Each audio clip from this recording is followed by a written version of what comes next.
Cuando está hablando Isaías bajo la inspiración del Espíritu Santo, recordando que los escritores de la palabra de Dios no eran autores. Hubo un solo autor de la palabra de Dios y es el mismo Dios. Cuando vemos la palabra de Dios, no lo vemos ese libro como otro tipo de libro. Un libro que tal vez tiene buenos mensajes o buenas historias o algo para nuestra ayuda, y claro, pues sí tiene todo aquello. Pero cuando vemos la palabra hay que entender que Dios en su omnisciencia, Dios en su omnipotencia, Dios quien creó todo lo que hay, Dios quien está rescatando a nosotros a Él, Dios quien vendrá por nosotros y llevarnos con Él por toda la eternidad, es Él quien es el autor de ese libro. Y ahora Él está hablando 700 años antes de un niño, un hijo, y Él está dado a nosotros en esta mañana. Y lo que quiero traer esta mañana para comenzar nuestra temporada de la Navidad es que simplemente quiero traer un mensaje acerca de la maravilla. La maravilla, un solo aspecto, una sola palabra que vemos, que es la palabra admirable. Que es admirable este niño. Y quiero hablar de esa sola palabra admirable en esta mañana. Y aquí tenemos notas para seguir y para pensar y para considerar. Hermano, nuestras vidas no pertenecen a nosotros, sino pertenecen a nuestro Dios. Y es admirable que vino ese niño ahora hace 2000 años. Primero, hermanos, nuestra nota, vemos que la forma que comunica es admirable. La forma que comunica es admirable. Cuando pensamos en nuestro Señor y la forma que Él comunica, cuando venimos a ese servicio, siempre sentimos su presencia. No es igual como ir a un partido de un deporte.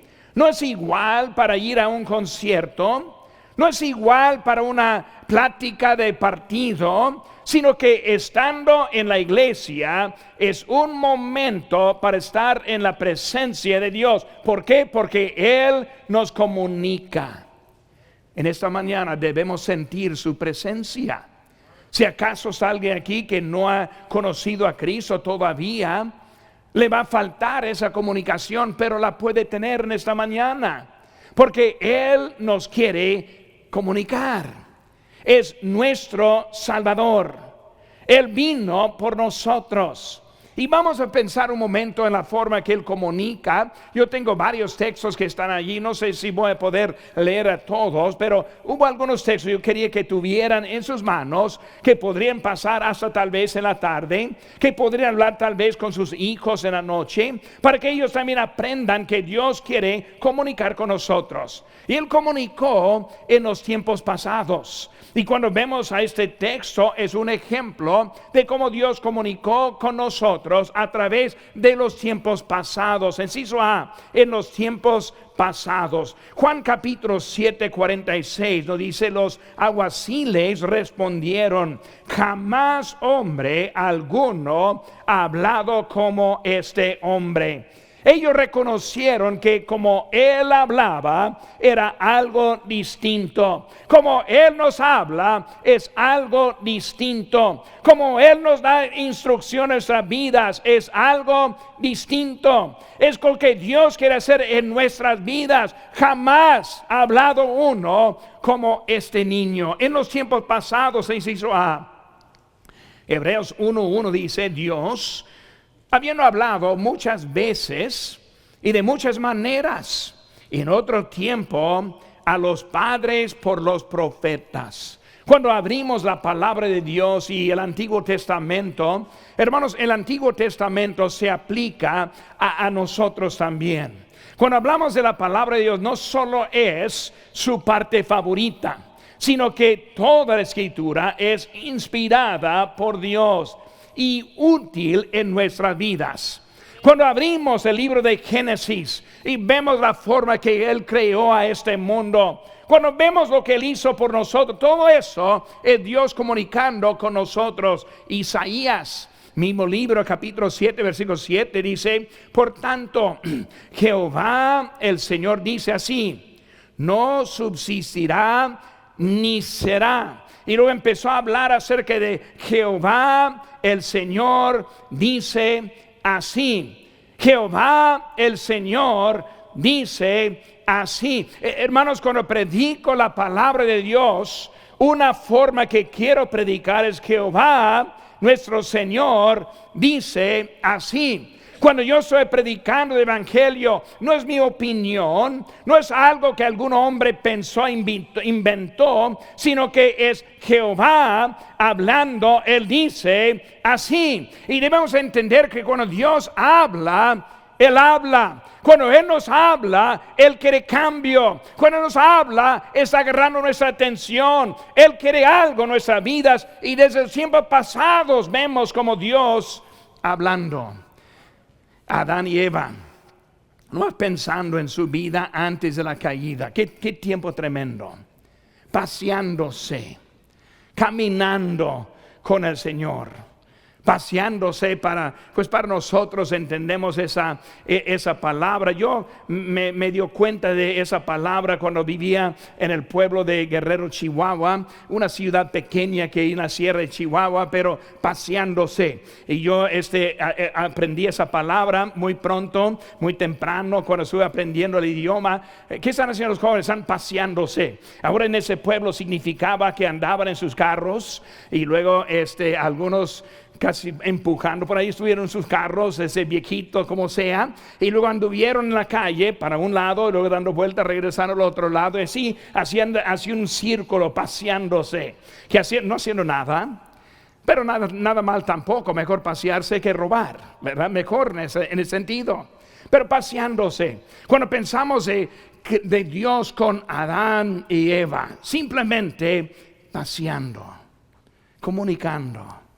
¿Qué decían? No sabemos, pero fue algo bonito.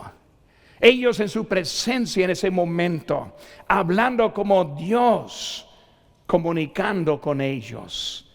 Y hermanos, algún día, cuando viene nuestro Señor Jesús y nos lleve a su lugar, el cielo, vamos a poder estar en ese ambiente paseando con nuestro Dios. Apocalipsis 22:12 dice aquí: yo vengo pronto, mi galardón conmigo, para recompensar a cada uno según sea su obra. Yo soy el alfa y la omega, el principio y el fin, el primero y el último. Está hablando de nuestro Señor. Él no era simplemente de ese momento de su nacimiento, sino el primero y lo último, el principio y el fin, el alfa y omega. Así era nuestro Señor, tiempos del pasado. Isaías 44:6 dice así: dice Jehová, Rey de Israel y su Redentor,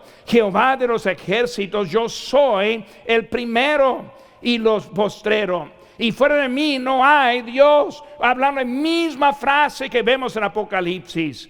Isaías 7:14: por tanto, el mismo Señor os dará señal. He aquí la Virgen concebirá y dará a luz un hijo, y llamará su nombre Emmanuel. 700 años antes de Cristo, Isaías hablando exactamente lo que vemos en Mateo 1, Lucas 2. Cuando vemos como Jesús nació, un hijo nos fue dado. Los tiempos pasados, pero también en los tiempos presentes.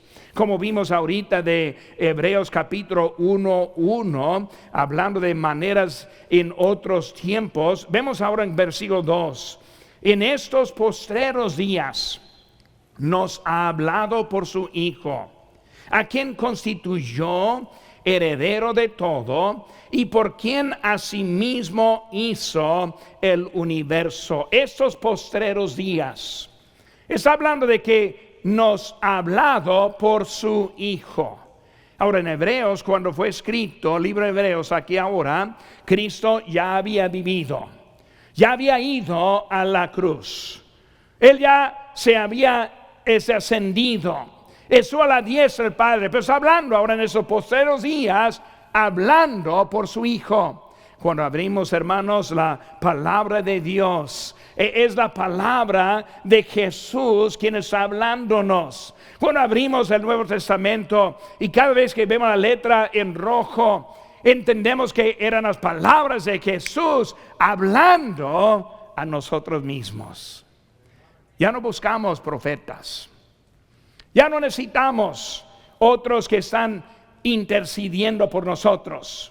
No necesitamos un lugar para confesar a algún hombre, porque en esos postreros días tenemos el Hijo de Dios con nosotros, todavía hablando con nosotros, el Hijo de Dios. Gálatas 4:4 dice: pero cuando vino el cumplimiento del tiempo, Dios envió a su Hijo, nacido de mujer y nacido bajo la ley, para que redimiese a los que estaban bajo la ley, a fin de que recibiésemos la adopción de hijos. Vemos el propósito de ese niño en Mateo 5, que vemos las bienaventuranzas. Dijo en versículo número 1: viendo la multitud, subió al monte, sentándose, vino a él sus discípulos, y abriendo su boca les enseñaba diciendo. Él lo dijo: bienaventurados los pobres de espíritu, y empieza a hablar acerca de lo que es la palabra. Él hablando a nosotros en los últimos días.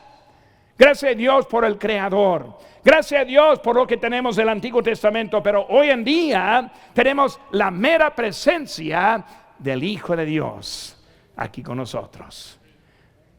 En esta temporada de Navidad, vamos pensando cómo Él nos comunica. Número 2, hermanos, también la forma que murió es admirable.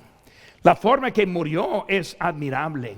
Cuando vemos en 1 Corintios 15:3, porque primeramente os he enseñado lo que asimismo recibí, que Cristo, que dice, murió por nuestros pecados, que conforme a las Escrituras. Por eso, en primer lugar, en inciso A, vemos que la muerte en la cruz. Cristo murió. Él no murió por accidente. Él no murió porque unos hombres lo clavaron a la cruz. Él no murió porque perdió control de lo que fue de ese momento en este mundo, sino que Él murió con un propósito y propósito de Él. Y vemos primero que fue en ese lugar de la cruz cruel. Filipenses 2:8 dice: estando en la condición de hombre. Ahora vemos aquí, Dios mismo se humilló a sí mismo, haciéndose obediente hasta la muerte, y muerte de cruz. No solo muerte, sino muerte de cruz. No simplemente fue a acostar en una noche en toda completa paz, pasando de este lugar a la presencia de Dios. No murió así, sino que muerte de cruz. Esa cruz fue algo de símbolo para los más malos de los pecadores. Cuando Pablo describió su vida, él dijo de los pecadores: soy el primero. Siempre queremos pintarnos de una manera que no nos veamos tan mala. No queremos demostrar todos los defectos en nuestras vidas. No queremos que otros tengan una mala opinión de nosotros. Así es la humanidad, aquí sí somos. Pero cuando hablamos de ese pecador que él salvó a los más viles de los pecadores. Si Pablo dijo: soy primero, pues ¿en qué lugar seríamos nosotros? Pero cuando hablamos, hermanos, Él murió en esa cruz. Dice en 1 Pedro 2:24, quien llevó Él mismo nuestros pecados en su cuerpo sobre el madero, para que nosotros, estando muertos a los pecados, vivamos a la justicia, y por cuya herida fuisteis sanados. Él fue a la cruz cargando nuestros pecados en él mismo. Pero vemos ahora la muerte de la cruz, pero también si se ve la condición de su muerte. Cuando hablamos de la condición de su muerte, vemos primero la palabra sufrimiento, dolor, rechazo, sobre todo abandono por Dios. Cuando él dijo en Mateo 27:46, Jesús clamó a gran voz diciendo: Dios mío, ¿por qué me has desamparado? Él ahora es abandonado de su Padre, que jamás en su existencia ha sentido una ausencia del Padre. Dijo él: el Padre y yo uno somos. Pero en este momento fue una división. Esa división fue el pecado que él llevó en él mismo. Esa condición. ¿Cómo que sufrió tanto por nosotros? ¿Cómo es que él cargó algo tan difícil como lo hizo? Dios, el perfecto, se hizo pecado. No se hizo pecador. Se hizo pecado por nosotros. Él todavía era hombre perfecto, era Dios en la carne, pero de su voluntad se hizo pecado. Lo vemos en 2 Corintios 5:21, cuando dice: al que no conoció pecado, por nosotros lo hizo pecado, para que nosotros fuésemos hechos justicia de Dios en él. Él nunca dejó su perfección. Él nunca dejó su estado, su manera de ser siendo Dios, pero de su voluntad: voy a hacerme tu pecado. Voy a pagar tu deuda. Voy a quitar esa pena de tu pecado. Esos malos pensamientos, esa mala conducta, esas malas palabras, esos robos, todo lo que hemos cometido, Dios Cristo se hizo pecado por nosotros. ¿Para qué? Para que nosotros pudiéramos encontrar la salvación. No es de nosotros, sino es de Él. Admirable en su muerte. Número 3, hermanos, vemos la forma que resucitó de la muerte. Es admirable. La forma que resucitó de la muerte es admirable. Vivimos en un mundo cuando el mundo quiere echar duda. No, pues no es posible un diluvio en todo el mundo tapando todo. No, pues no es posible que Dios creó a este mundo. Evolución para algunos es algo muy, muy grande y muy aparente. Pero cuando hablamos de la resurrección, hermanos, es algo aún con más evidencia. Solo los que quieren cerrar sus ojos, solo los que quieren rechazar a Dios, van a negar la resurrección del Señor Jesús. ¿Por qué decimos eso? Pues, hermano, cuando hablamos de una resurrección, tal vez después de 2000 años, pues no estamos cerca de los datos. No podemos ver lo que aquellos veían.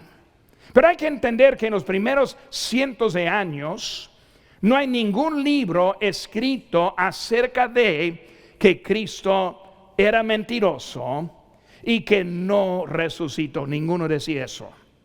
¿Por qué nadie decía eso en aquellos años? Porque la evidencia era tan grande. Rápidamente vamos a ver un poquito de esa evidencia. Cuando hablamos de eso, vemos ahora en 1 Corintios 15:4, siguiendo lo que empezamos a leer ahorita, hablando de que resucitó al tercer día conforme a las Escrituras, y que apareció a Cefas, y después a los 12, y después dice apareció a más de 500 hermanos a la vez, de los cuales muchos aún viven aún, y otros ya duermen. Después apareció a Jacobo, después a todos los apóstoles, y al último de todos, como un abortivo, me apareció a mí. Ahora estamos viendo evidencia. Pues vamos a suponer aquí en esta mañana que fuéramos unos 500. Somos más que 500, pero vamos a poner ese ejemplo, fuéramos 500. Y aquí estamos nosotros reunidos. Ahora, si Cristo hubiera entrado aquí ahora y Él empezara ahora a hablar a nosotros en este momento, todos estaríamos viéndolo. Cuando empieza la investigación, Dice la Biblia en el testigo 2 o 3 que todo se establece. Pero vemos ahora de 500 personas. ¿Cómo lo viste? No, él entró ahí atrás del piano. ¿Cómo lo viste tú? Él entró atrás del piano. ¿Cómo viste tú? Él entró atrás del piano. Él tomó el lugar aquí, la mano al lugar derecho. ¿Cómo? Al lado derecho. Cada uno misma palabra. Más de 500 en una ocasión. Es fácil decir a uno, tú eres mentiroso. Pero no pueden condenar la evidencia de más de 500. Evidencia. Por eso cuando hablamos de Jesucristo, hermanos, la evidencia es enorme. Los que deciden no aceptar la evidencia, deciden ser ignorantes. Poco palabra fuerte, ¿sí? Voy a decir otra vez para que sea más fuerte. Si deciden no creer en la evidencia, solo es un ignorante. Porque está dejando quieren aceptar la ciencia de la evolución, que no hay 500 personas que vieron la evolución. Pero lo que hay evidencia es algo bien claro. Pero no solo evidencia de aquel tiempo. Cuando hablamos de lo que es la evidencia que tenemos hoy en día, es mucho más que en aquel tiempo. Porque lo vemos aquí en Gálatas capítulo número 2 que dice, con Cristo estoy juntamente crucificado. Ya no vivo yo, mas vive Cristo en mí. Y lo que ahora vivo en la carne, lo vivo en la fe del Hijo de Dios, el cual me amó y se entregó a sí mismo por mí. ¿Cuál es la evidencia más grande, hermanos? La evidencia que Él vive en mí.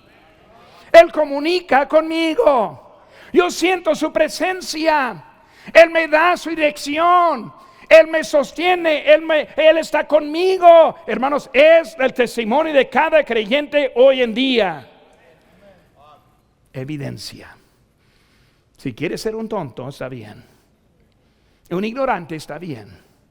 La evidencia está grande.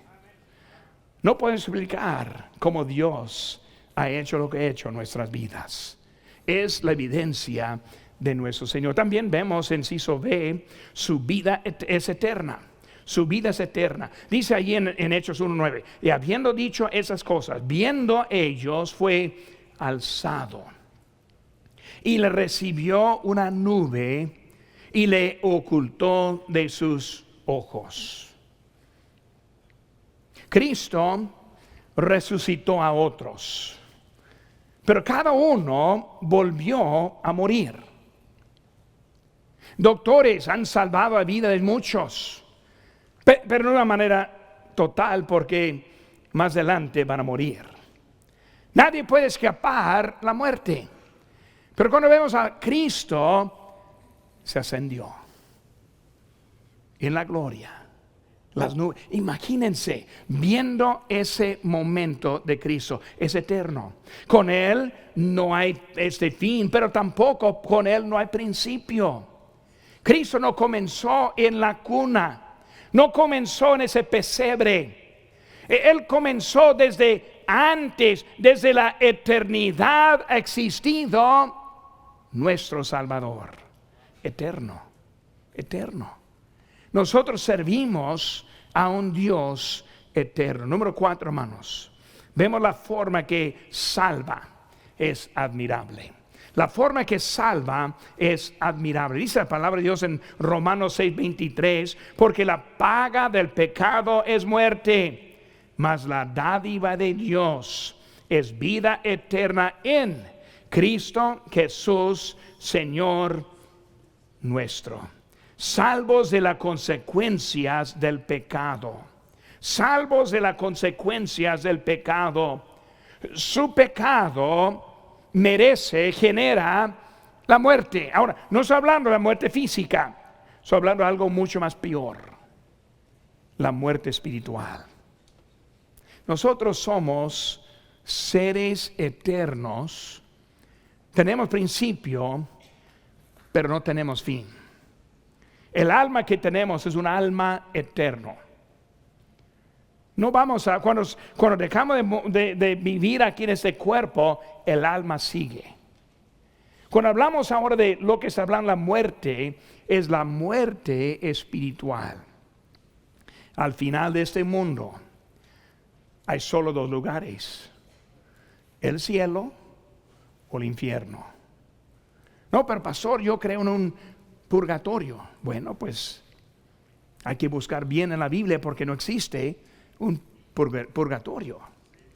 No, pues hay que esperarse que alguien ofrende o dé o ore o algo así para mandarme. No, hermanos, al final del mundo hay solo dos lugares: el cielo o el infierno.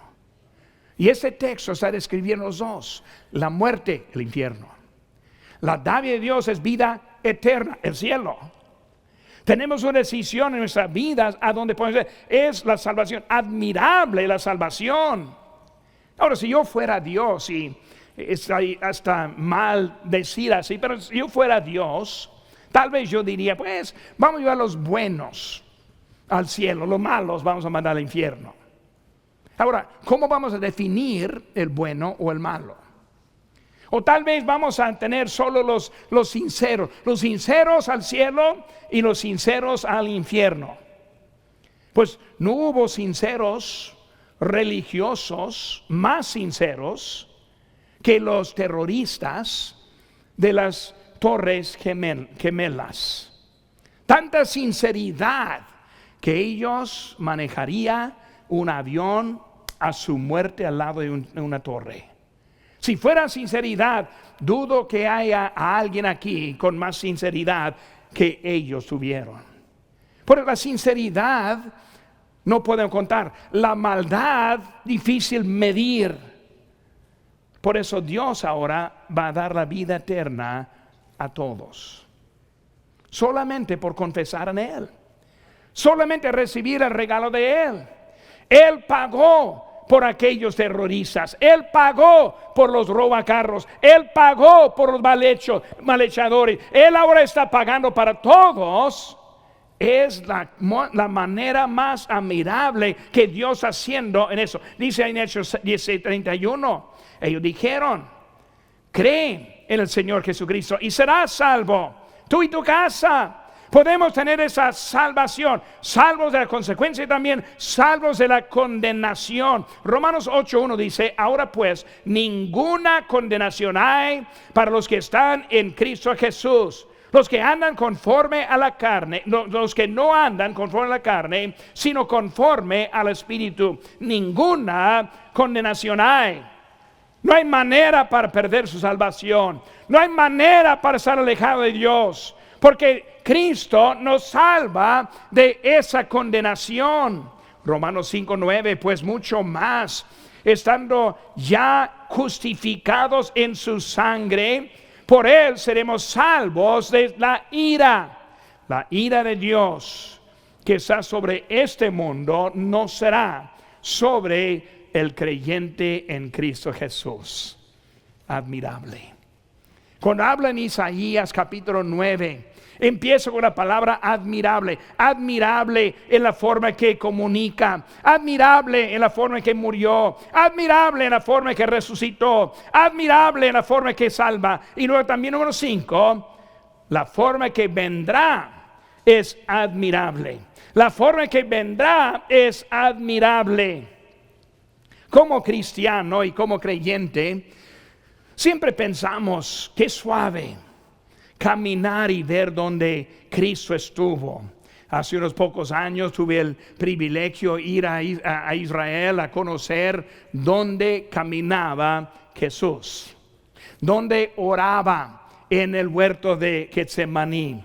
Tuve el privilegio de ver dónde estuvo caminando en Galilea, en Nazaret. Cuando él dijo que, hablando de las puertas del Hades, que no viendo el lugar donde él es, eso es algo impactante en la vida para ver. Más impactante es, hubiera podido escuchar esas palabras, estar ahí sentado donde estaba la multitud en las bienaventuranzas, Qué bonito hubiera sido escuchar las palabras del palabra. Ahora, hermanos, tenemos mejor privilegio que escucharle aquel entonces, es escucharle por la eternidad. Por la eternidad. Él viene por nosotros. No nos deja aquí huérfanos. No nos deja para ver cómo podemos salir de ese mundo. No, Él viene por nosotros. Cuando vemos la historia de Lázaro, fue llevado por los ángeles al seno de Abraham. Llevado por los ángeles a la eternidad. Cuando pasamos de ese lado hasta aquel lado, no vamos solitos. Los que estamos en Cristo Jesús, hay alguien que nos acompaña. Dios envía a alguien a quien veremos a nuestro Salvador. Ahora, si la muerte no nos gane porque Cristo viene en el rapto, el arrebatamiento viene por nosotros. Wow, ver a nuestro Señor por toda la eternidad. Cuando hablamos de ese lugar, Él prepara un lugar para los que le reciben. Prepara un lugar para los que le reciben. Vamos a brincar allá a Juan 14:1. No más lo voy a leer ahora. Dice: no se turbe vuestro corazón. ¿Crees en Dios? Cree también en mí. En la casa de mi Padre muchas moradas hay. Dice Cristo. Si así no fuera, yo os lo hubiera dicho. Voy pues a preparar lugar para vosotros. Y si me fuere y os prepararé el lugar, vendré otra vez y os tomaré a mí mismo, para que donde yo estoy, vosotros también estéis. Qué palabras de consuelo. Me voy a preparar lugar, pero vendré otra vez. Él viene por nosotros. Admirable. La persona que todavía no tiene su fe solo en Cristo Jesús, no tiene esa esperanza, no tiene esa promesa, porque Él viene solo los que han recibido a Cristo, porque lo dice en Juan 1:12, más a todos los que le recibieron, a los que creen en su nombre, les dio potestad de ser hechos hijos de Dios. La única forma es recibir al Señor Jesucristo, el regalo de Dios para la vida eterna. Y vendrá por usted. No le deja aquí, vendrá por usted. También vendrá como el Rey eterno. Vendrá como el Rey eterno. Cuando vemos a Cristo aquí en este mundo, Él no vivía como rey. Él vivía como cordero. Vivía como cordero. Él era el Cordero de Dios que vino para dar su vida en rescate por muchos. Por eso cuando Él fue al juicio, no abrió su boca, no se defendió, no trató de escapar, porque por ese propósito Él vino como Cordero de Dios. Para los judíos era un símbolo muy claro. Los corderos usaban ellos todos los días para sacrificar por sus pecados. Pero vemos ahora el Cordero de Dios, el único Cordero, el último Cordero que quita el pecado de este mundo. Él vino. Y Él viene otra vez a los que le reciben. Vendrá como Rey. Dice ahí en Apocalipsis 19, y en su vestidura, hablando de Jesús ahora en la venida, en su vestidura, en su muslo, tiene escrito ese nombre: Rey de Reyes y Señor de Señores. Él es nuestro Rey. Filipenses 2, 8 al 11, dice ahí en versículo número 9: por lo cual Dios también le exaltó hasta lo sumo y le dio un nombre que es sobre todo nombre, para que en el nombre de Jesús se doble toda rodilla de los que están en los cielos y en la tierra y debajo de la tierra, y toda lengua confiese que Jesucristo es el Señor, para gloria de Dios el Padre. Ese nombre sobre todos nombres. Hay algunos que dicen: pastor, yo no voy por el Hijo, yo voy directo al Padre. Yo no voy por el Hijo, yo voy por Dios Jehová. El problema es que Dios ya ha dado todo poder a su Hijo. En Cristo está la salvación. En Cristo está el perdón. En Cristo puedes estar bien con Dios por toda la eternidad. Fuera de Él, no hay. No hay. No, pero pastor, está duro decir que no hay otra manera. Mejor decir lo que es la verdad que dejar una mentira que algunos van a creer. Él es el único y la única manera para ser salvo. Ahí dice la palabra en Juan capítulo 21, 25, dice, y hay también otras muchas cosas que hizo Jesús, las cuales si se escribieran una por una, pienso que ni aún en el mundo cabrían los libros que se habrían de escribir. Solo tenemos una parte de algo tremendo. Así como estamos entrando en ese tiempo de Navidad, ese bebecito nacido de una virgen, acostado en un pesebre, ese que empezó a crecer y madurar a los 12 años, discutiendo con los doctores de la ley, explicándoles hasta mejores cosas que hubo. Él vino del cielo para dar su vida por nosotros. Así como entramos en esa Navidad, queremos estar bien con nuestro Señor. La evidencia tremenda. Solo hay que aceptar la palabra de Dios. Puede ser que está alguien esta mañana que no conoce a Cristo y tal vez está esperando. Todavía no estoy seguro. Quiero aprender un poco más. Ahora, mi pregunta es, ¿cuánto más necesita aprender? ¿Cuánto más necesita saber? ¿No es suficiente? Hasta en ese mismo mensaje es suficiente para convencerle que Cristo es el camino. Lo único que le falta es un paso más con Él. Para el creyente, tal vez ha sido un poco flojo con su vida cristiana.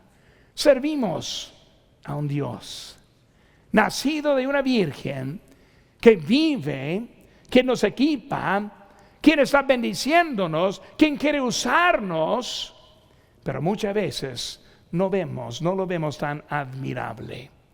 Nuestro Señor